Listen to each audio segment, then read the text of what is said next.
başlayalım. Çünkü halkımız, Kürt halkı, izleyenlerimiz çok merak ediyor Rojava'daki yaşanan gelişmeleri. Tabii bir aylık bir çatışma süreci ardından 30 Ocak'ta bir anlaşma, entegrasyon anlaşması imzalandı. Kasede ve Şam yönetimi tarafından. Akabinde Şam'dan heyetler HSK'ye geldi, Kamışlı'ya geldi, Kobani'ye geldi. Tüm bunları takip ettik. Bugün Kobani'den bir heyet Şam'a gitmişti. Neler söylemek istersin? Bu anlaşma sahaya nasıl yansıyor? Hangi düzeyde uygulanması şimdilik? Yani 30 Ocak'ta yapılan anlaşma kararı gereği 2 Şubat'tan itibaren burası ile Şam heyeti arasındaki bir dizi görüşmeler hala devam ediyor diyelim. Bu ileride daha da yoğunlaşacağı benziyor. Eğer anlaşma sabote edilip provoke edilmezse bir önceki dönemlerde yaşandığı tarzda. Bugün gündeme oturan temel hareketlilik Kobani'den Halep'e giden Kobanili heyetti. Bu Şam'ın talebi üzerine, yani Halep valiliğinin Kobani'ye bir ziyareti gerçekleşmişti. Halep valiliğinin talebi üzerine Kobani'den heyet Halep'e gitti. Halep'teki valilikte karşılandılar. Heyetin içerisinde kanton yönetimleri, yine kanaat önderlerinden oluşan insanlar yer aldı. Bu görüşmenin temel gündem maddesi biraz şey üzerine oldu. Yani Kobani'de yaşanan, Kobani üzerine uygulanan ambargonun nasıl son bulacağı konusunda daha çok tartışmalar yürütüldü. Özellikle elektrik, su ve internet kesintisi, yani iletişim, enformasyon bağlantılarının kesilmesi noktasında yaşanan sıkıntılar vardı. Bu konularda bunların nasıl çözüleceği konusunda tartışmalar yürüttü. Oradan dönen işte henüz tam alanlarına ulaşmadı Kobani'den giden heyet. Detaylı somut bilgilere tam ulaşamadık ama yaptıkları açıklamaya dayanarak söylüyoruz. Görüşmelerin olumlu geçtiği, olumlu bir havada geçtiği ifade ediliyor. Hatta sözlü olarak böyle bilgiler de aldık. Sözlü olarak siz Kobani'ye ulaşmadan elektrik, su ve internet gibi o tür sıkıntıların çözülebileceği konusunda da taahhütlerde ya da söylemlerde bulunmuşlar. Kobani'den Halep'e giden heyetlere dönük. Ama sahaya yansıması konusunda herhangi bir pratik durum henüz söz konusu değil. Anlaşmanın Şimdi bazı çetelerin Kobani kadar kırsalından çekilmesi gerekiyordu. Yani tabii İşte. ki edindiğimiz bilgiler ve dijital medyaya yansıyan bilgiler var. Bu çetelerin bir bölümünün çekilmediği belirtiliyor. o konuya değinecektim. Yani anlaşma metninin ilk maddesi gereği acilen bir ateşkes durumunun sağlanması maddesi vardı.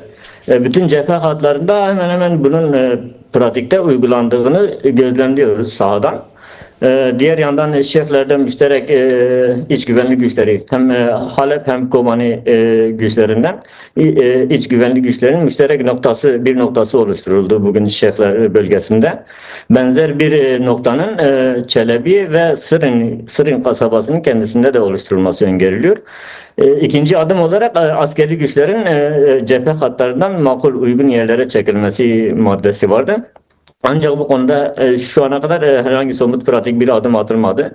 Diğer yandan Kobani üzerindeki kuşatma devam ediyor. Kobani ile Cizire hattı arası, yine Kobanili yurttaşların Suriye'de rahat hareket etme koşulları henüz gerçekleşmiş değil.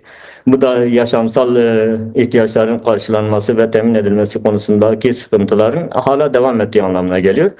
En son şöyle bir gelişmeden haberdar olduk. Yani Kobani'deki işte cephe hatlarında yaralanmış bir takım savaşçı gücün, yani bir belirli sayıda bir savaşçı gücün tedavilerinin gerçekleşmesi için böyle koridorda yani böyle bir koridorun açıldığını ve bu yaralı savaşçıların Cizire tarafına geçirilerek tedavi altına alındıkları yönünde bir gelişme yaşandı. Onun dışında sahada yaşanan herhangi somut pratik bir gelişme gözlemlemedik diyebiliriz Kobani açısından. Diğer gelişmeler Cizire bölgesinde yaşanan gelişmelerdi.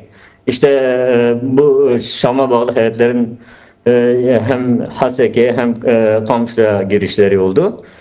geniş güvenlik önlemleri altında provokasyonların ve Evet. bu gruplara dönük saldırıların önünü almak için. Çünkü Rojava yönetimi bu anlaşmanın uygulanmasında kararlı duruşunu göstermeye çalıştı. Buna rağmen HSK girişinde bir takım provokatif girişimler, hatta mermi sıkmalar falan da oldu. Bunlar kısa sürede etkisiz hale getirilerek gerekli önlemler alındı ve herhangi bir provokasyonun hakim olmasına imkan verilmedi. Bu güçler tabii ki şeye bağlı güçlerdi. Yani hem eski DAEŞ çeteleri, gizli hücreleri olabilir, hem de Türk devletinin mevcut anlaşmaya karşı hala bundan rahat olmayan, bunu bozmaya çalışan kesimleri tarafından örgütlenen provokatif girişimler olarak değerlendiriliyor. Diğer yandan bugün Kobani kırsalında aldığımız bir bilgi vardı. İki genç Evet. ekmek ihtiyaçlarını karşılamak için kendi köylerinin dışına çıkarken hem darp ediliyorlar, telefonlarına el konuluyor, hem de Giresun'a götürüldükleri ve akıbetlerinin bilinmediği yönünde bir bilgi ulaştı elimize. Aynı zamanda Haseki, yani vilayeti açısından muhafaza olarak Suriye'ye bağlı bir muhafaza olarak tanımlanıyor. Bu muhafazanın kapsamına Serikaniye de giriyor. O konuda herhangi bir gelişme henüz yaşanmadı. Diğer yandan Yani tam da bunu soracaktım. Şimdi çok sayıda insan evlerini terk etmek zorunda kaldı. Bu son çatışmalarla birlikte sadece 170 bin insanın, Arap bölgelerinde yaşayan 170 bin Kürdün işte Kobani ve Cizre kantonuna sığındığı bilgileri de var. Bu Hevya Sora Kurd'un verdiği bir bilgi. Tabii özellikle Serikaniye'nin durumu da tartışılıyor. Entegrasyon görüşmelerinde Kürt bölgelerine Kürtlerin geri dönüşünün sağlanmasıyla temel bir gündemdi. Ve son bilgilere göre Serikaniye'de Haseki viyaletine bağlı. Yani eskiden de böyleydi. Şimdi de aynı şekilde devam edici ifade edildi. Yani viyalet olarak, valilik olarak Haseki'ye bağlı olacak. Ancak hala Türk Devleti'nin çeteleri orada. Peki bu durum açısından neler söyleyebilirsin? Yani bu durumun önümüzdeki günlerde değişme ihtimali var mı? Yani Türk Devleti oradan çetelerini ve askerlerini çekecek mi? Yani bu ileriki süreçte daha çok gündem haline gelecek temel konulardan biri. Çünkü Türk devleti orada işgalci pozisyonda bulunuyor. Madem Suriye'nin bütünlüğünden tek merkezi otoriteye bağlı tek bir sistem halinde yürütülmesinden yana tavır koydu Türk devleti, o zaman buna uygun adımları da atmak zorunda ve işgal durumuna son vermek durumunda kalacak. Bunun önümüzdeki süreçte daha da gündemleşmesi gerekiyor. Evet, Serikani bölgesi Haseki muhafazasına giriyor. Haseki'ye bağlıdır. Haseki valiliği de dün Haseki'nin yeni valisi işte Şam'dan döndü. 2 gün önce işte Şam'a bir ziyarete gitmişti. Hem mazbatasını aldı, hem de entegrasyon sürecinin nasıl sürdürüleceği konusunda bir takım tartışmalar yürütülmüştü. Şimdi sadece Haseki değil, Grespi ve Telhamiz ve Telbarak da Haseki muhafazasına bağlı. Oralarda da tartışma konusu olması olası muhtemel. Buraların da mesela ordu güçlerinin buradan Suriye Yani ordusuna Şeddade'ye bağlı çekilmeleri gerekiyor. güçlerinin buralardan Anlaşma. çekilmesi gerekiyor. Evet. Yine iç güvenlik güçlerinin buradaki halk tarafından örgütlendirilip yönetilmesi gerekiyor. Diğer yandan benzer bir gündem somut belgelere, yani teyitsiz bilgilere dayanarak söylüyorum. Halep'in Şeyh Mesud ve Eşrefiye mahalleleri için de geçerli. Hem halkın oralara geri dönüşü için hem de orada iç güvenlik güçlerinin oradaki halkın kendi içerisinden belirlediği bir yönetim tarafından yönetilmesi. Yerlerinden göç edilenlerin durumuna gelince ise yani gerçekten zor koşullarda yaşıyorlar. Camilere, Evet. okullara, büyük salonlara, hatta bazı evlerde 5-6 kişilik kalan aileler var.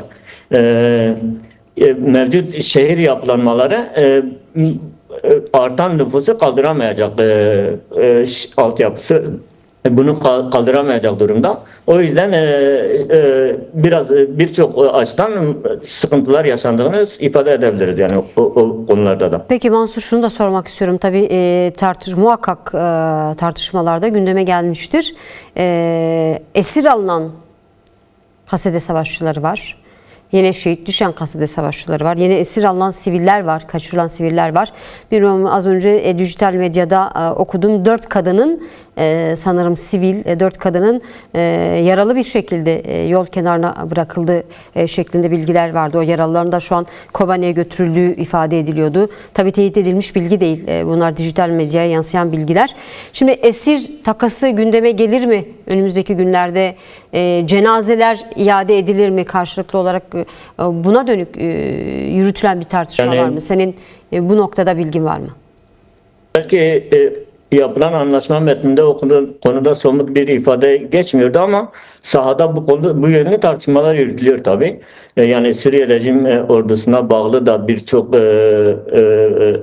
güç şu anda Rojava savaşlarının komutası ya da kontrolü altında diyelim. Esir alınmışlar diyelim. Yaralıları da var bir o kadar. Diğer yandan özel yönetim savunma güçlerinden de Şam'ın elinde bulunan birçok yaralı ve esir var. Yine siviller var. Durumları bilinmeyen birçok insan var. Bu konuda bir tartışma yürütülüyor diyebiliriz ama henüz somut pratik adımların atıldığını gözlemlemedik. Böyle bir şey gündemde diyebiliriz.